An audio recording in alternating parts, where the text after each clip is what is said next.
koristim priliku da vas sve pozdravim, drago mi je da ste došli.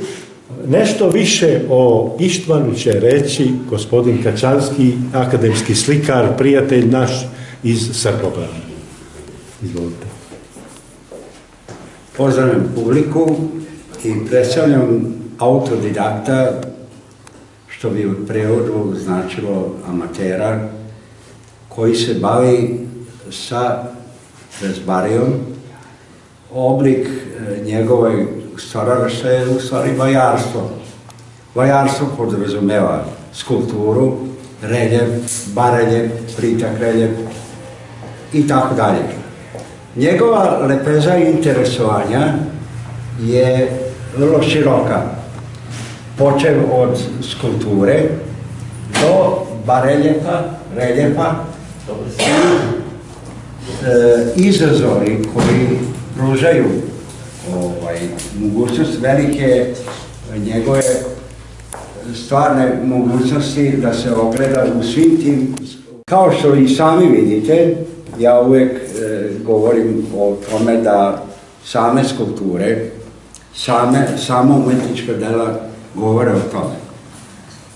Skulpture i umetničko delo se ne predstavljaju, one same predstavljaju. Ako slikar, skulptor nema šta da kaže, onda je suvišan razgovor i izlaganje ovog samog umetnika. Njegov opus je vrlo raznolik. Zadnji opus je jaje, koje je praiskonski oblik nekog oblika koji daje široku mogućnost i lepezu asocijacija. Reč asocijacija znači može da bude jaje kao povod za umetnost, može da se razlaže, može sa njime da se vrlo manipuliše. Znači, obično jaje, raspuknuto jaje, jaje kao izvor života, jaje kao... To je njegov zadnji obraz. Ove skulpture ovde koje on pride doneo, ovi reljefi, bareljefi, plitki reljefi, su takođe izazovi za umetnika. On želi da se ogleda u svemu.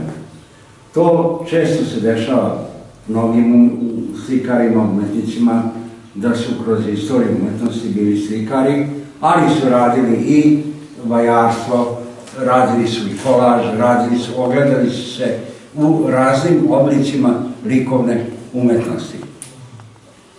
Tako da ja ne bih mnogo govorio o samim delima.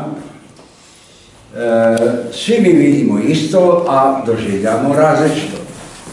Tako da neko kad mene pita, a šta znači to i to, pa ja kažem, eto, šta tebi znači? Tebi znači to i to. Ja je praiskonski, kao što rekao, oblik koji je vezan za religiju, koji je vezan za izvor života,